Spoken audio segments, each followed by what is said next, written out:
Assalamualaikum warahmatullahi wabarakatuh dan salam sejahtera. Saya DNA akan meneruskan tajuk pelajaran kita bagi topik yang keempat, iaitu mesyuarat.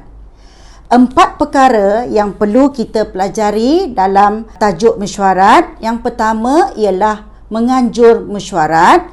Yang kedua ialah etika dalam mesyuarat. Yang ketiga ialah minit mesyuarat, perkara yang paling penting untuk kita pelajari, untuk kita ketahui. Dan yang keempat ialah aspek bahasa.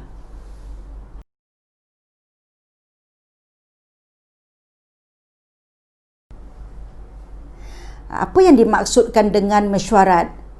Iaitu suatu perhimpunan antara 3 orang atau lebih yang mempunyai matlamat yang sama. Jadi, cara untuk mencapainya ialah dengan komunikasi. Apa tujuan mesyuarat? Antaranya untuk menyelesaikan atau menyelaras usaha sesuatu program. Selain itu, untuk memastikan keputusan dan tindakan yang akan dilakukan dibuat dengan jayanya. Jadi, apa yang dimaksudkan dengan mesyuarat yang berkesan ataupun mesyuarat yang efektif? Apa dia? Iaitu perbincangan yang dapat dijalankan ataupun dapat mencapai matlamatnya dalam jangka masa yang singkat dan dapat memuaskan hati semua ahli mesyuarat. Itu maksud mesyuarat yang efektif. Okey, jadi sebelum kita mengadakan mesyuarat ataupun menganjurkan mesyuarat, 3 perkara perlu dilakukan oleh urus setia, iaitu tindakan pra-mesyuarat, semasa mesyuarat dan juga selepas mesyuarat. Mari kita lihat satu persatu. Semasa pra-mesyuarat, perkara pertama yang perlu dilakukan ialah menentukan tarikh, masa dan juga tempat bermesyuarat. Yang kedua, membuat tempahan bilik. Sebelum kita mengadakan mesyuarat, kita perlu mengisi borang untuk menempah bilik yang untuk digunakan semasa mesyuarat nanti. Dan perkara yang ketiga ialah menghantar surat jemputan kepada ahli mesyuarat. Surat tersebut perlulah dihantar sekurang-kurangnya 2 minggu ataupun 10 hari memadai supaya ahli mesyuarat akan membuat persiapan untuk hadir ke mesyuarat tersebut. Perkara keempat sebelum bermesyuarat ialah menentukan bahan rujukan, iaitu minit mesyuarat yang lepas.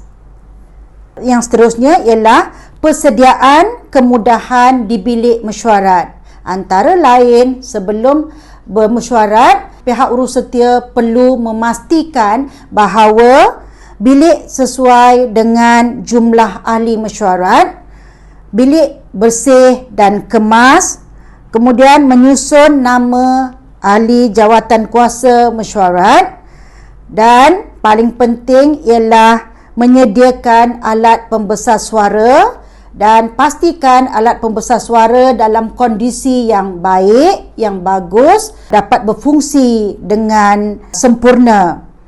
Selain itu, menyediakan alat multimedia atau overhead projector.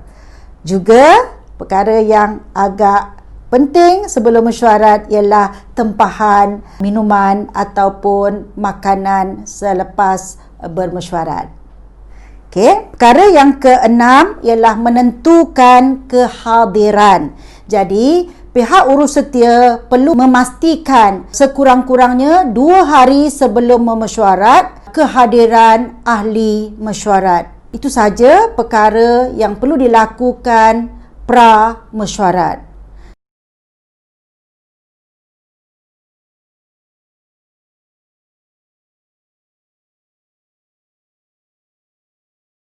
Sekarang, tindakan semasa mesyuarat.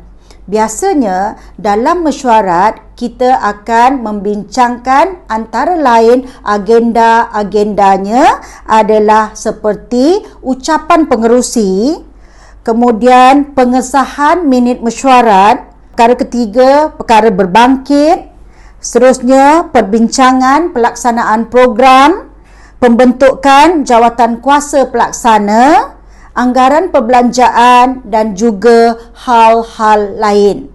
Ini tindakan semasa mesyuarat, ya.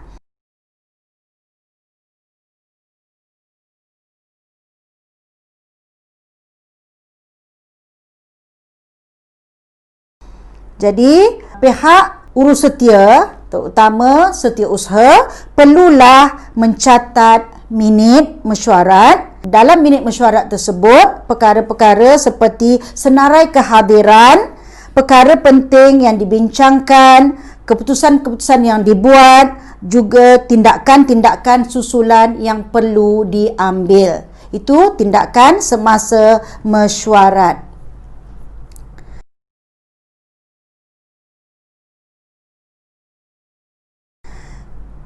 Tindakan selepas mesyuarat pula, apa yang perlu dilakukan oleh pihak urus setia? Pertama ialah penyediaan minit mesyuarat. Sekurang-kurangnya draft minit 3 hari selepas mesyuarat disiapkan. Minit mesyuarat yang telah diluluskan oleh pengerusi diedarkan kepada ahli mesyuarat 1 minggu selepas tarikh mesyuarat sebenarnya. Yang kedua iaitu format minit. Format minit disusun mengikut agenda mesyuarat. Yang ketiga ialah catatan perbincangan, apa yang telah dibincangkan dalam mesyuarat tersebut, iaitu minit mesyuarat hendaklah direkodkan dengan padat, tepat dan jelas. Catatan setiap perkara yang dibincangkan hendaklah menunjukkan sama ada tindakan, itu satu perkataan yang penting, tindakan ataupun makluman sahaja. Perkara yang keempat, tindakan selepas mesyuarat ialah susunan nama ahli-ahli mesyuarat. Yang kelima ialah pengesahan maklum balas pelaksanaan keputusan mesyuarat. Pihak yang telah diberi tanggungjawab melaksana sesuatu keputusan mesyuarat hendaklah memberi maklum balas kepada urus setia mesyuarat. Yang keenam, tindakan selepas mesyuarat ialah laporan maklum balas oleh urus setia. Pihak urus setia perlu memberikan maklum balas yang diterima untuk perhatian ahli-ahli mesyuarat untuk tujuan penganalisisan. Yang ketujuh ialah penyediaan laporan maklum balas. Ini adalah tanggungjawab urus setia menyediakan laporan maklum balas kepada pihak yang bertanggungjawab menyelaras pelaksanaan program tersebut. Okey, setakat itu perkara-perkara yang perlu diambil tindakan oleh urus setia sama ada pra-mesyuarat, semasa mesyuarat dan selepas mesyuarat.